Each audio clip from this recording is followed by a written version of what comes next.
Hello friends, ಇವತ್ತಿನ mini ವ್ಲಾಗಲ್ಲಿ ನಾನು ಪೊಮೊಗ್ರಾನೆಟ್ ತಿಂತಾ ನಿಮ್ಮ ಜೊತೆ ಒಂದನ್ನು ಶೇರ್ ಮಾಡ್ಕೋತೀನಿ. ನಮ್ಮ ಲೇಡೀಸು 35 ಕ್ರಾಸ್ ಆಗಿದೆ ಅಂದರೆ ತುಂಬ ಹೆಲ್ತ್ ಬಗ್ಗೆ ಗಮನ ಕೊಡಬೇಕು.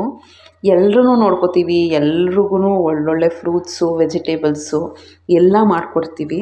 ಬಟ್ ನಮಗೆ ನಾವು ಮಾಡ್ಕೋಬೇಕು ಅಂದರೆ ಕೆಲವು ಸತಿ ತಾತ್ಸಾರ ಮಾಡ್ತೀವಿ. ಹಂಗೆ ಮಾಡೋಕ್ಕೆ ಹೋಗಬೇಡಿ. ಬೇರೆ ಎಷ್ಟೋ ಒಂದು ಜೊತೆ 2 ಜೊತೆ ಬಟ್ಟೆ ಕಡಿಮೆ ತೊಗೊಂಡ್ರೂ ಪರವಾಗಿಲ್ಲ, ಫ್ರೂಟ್ಸಲ್ಲಿ ಇನ್ವೆಸ್ಟ್ ಮಾಡಿ ಆಯಿತಾ. ಒಂದು ವಾರಕ್ಕೆ ಒಂದು 600-700 ರೂಪಾಯಿ ನನ್ನ ಫ್ರೂಟ್ಸ್ಗೆ ಎತ್ತಿಡಬೇಕು ಅಂತ ಎತ್ತಿಟ್ಬಿಡಿ. ಆ್ಯಪಲ್ಲು, ಪೊಮೊಗ್ರಾನೆಟ್ಟು, ಪಪ್ಪಾಯ, ಆರೆಂಜು ಅದನ್ನೆಲ್ಲ ತಂದ್ಕೊಂಡು ರೆಗ್ಯುಲರ್ ಬೇಸಿಸಲ್ಲಿ ನೀವು ಕೂಡ ತಿನ್ನಿ. ನಮಗೆ ಹೇರ್ ಫಾಲ್ ಆಗ್ತಾಯಿದೆ ಮತ್ತು ಫೇಸಲ್ಲೆಲ್ಲ ಡಲ್ ಇದೆ ಆ ಥರ ಎಲ್ಲ ಅನ್ಕೋತೀವಲ್ವ. ಏನೇನೋ ಕ್ರೀಮು, ಶಾಂಪೂ, ಆ ಥರ ಆಯಿಲ್ ಎಲ್ಲ ಅಪ್ಲೈ ಮಾಡೋ ಬದಲು ಎಕ್ಸ್ಟರ್ನಲ್ ನರಿಷ್ಮೆಂಟ್ಗಿಂತ ನಾನೊಂದು ಬುಕ್ಕಲ್ಲಿ ಓದ್ತಿದ್ದೆ, ಇಂಟರ್ನಲ್ ನರಿಷ್ಮೆಂಟ್ ಅನ್ನೋದು ತುಂಬ ಇಂಪಾರ್ಟೆಂಟ್ ಆಗುತ್ತೆ.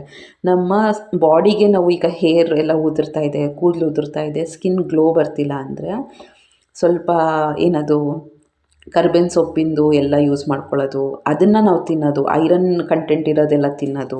ಮತ್ತು ನೀವು ರೆಗ್ಯುಲರಾಗಿ ಕ್ಯಾರೆಟು, ಆ್ಯಪಲು, ಪೊಮೊಗ್ರಾನೆಟು, ಆರೆಂಜು ತಿಂತಾ ಬನ್ನಿ ಆಯಿತಾ. ವೀಕ್ಲಿ ತಿಂತಾನೇ ಇರಿ ಅದನ್ನು. ದಿನಕ್ಕೊಂದು ಫ್ರೂಟು ಅನ್ನಂಗೆ ನಮ್ಮ ಸ್ಕಿನ್ ಎಷ್ಟು ಚೆನ್ನಾಗಿ ಗ್ಲೋ ಆಗುತ್ತೆ, ಒಳ್ಳೆ ಫೇರ್ ಆಗ್ತೀವಿ ನಾವು, ನಿಜವಾಗ್ಲೂ ಗೊತ್ತಾ. ಆಮೇಲೆ ನೀರನ್ನು ಚೆನ್ನಾಗಿ ಕುಡೀರಿ. ನಾನು ಅದನ್ನು 2026ಅಲ್ಲಿ ತುಂಬ ಫಾಲೋ ಮಾಡಬೇಕು ಅಂತ ಸೀರಿಯಸ್ ಆಗಿ ತೊಗೊಂಡಿದ್ದೀನಿ. ನೀರನ್ನು ಚೆನ್ನಾಗಿ ಕುಡಿತಾ ಇದ್ದರೆ ಬಾಡಿಯಲ್ಲಿ ಡಿಟಾಕ್ಸಿಫಿಕೇಷನ್ ಆಗ್ತಾ ಇರುತ್ತೆ, ಸ್ಕಿನ್ನು ಚೆನ್ನಾಗಾಗತ್ತೆ. ಸೊ ಇದರ ತಾತ್ಪರ್ಯ ಏನು ಅಂದರೆ, ಎಷ್ಟೇ ಮಾಡಿದರೂ ಕೂಡ ಪರವಾಗಿಲ್ಲ, ನಮ್ಮ ಬಗ್ಗೆ ನಾವು ಕೇರ್ ತೊಗೊಳ್ಳೇಬೇಕು. ಅದು ಸ್ವಾರ್ಥ ಅಲ್ಲ, ಇನ್ಫ್ಯಾಕ್ಟ್ ಅದು ನಾವು ಬೇರೆಯವ್ರಿಗೆ ಮಾಡೋ ಹೆಲ್ಪ್ ಥರನೇ. ಅದು ನಾವು ನಮ್ಮ ಹೆಲ್ತ್ನ ನೋಡಿಕೊಂಡು ನಾವು ಚೆನ್ನಾಗಿದ್ದು ಒಬ್ಬರ ಮೇಲೆ ಡಿಪೆಂಡ್ ಆಗದೆ ನಾವು ಫಿಟ್ಟಾಗಿದ್ದರೆ ಎಲ್ಲರನ್ನೂ ನೋಡ್ಕೋಬೋದು, ಯಾರಿಗೂ ತೊಂದರೆ ಕೊಡೋ ಅವಶ್ಯಕತೆ ಇರಲ್ಲ.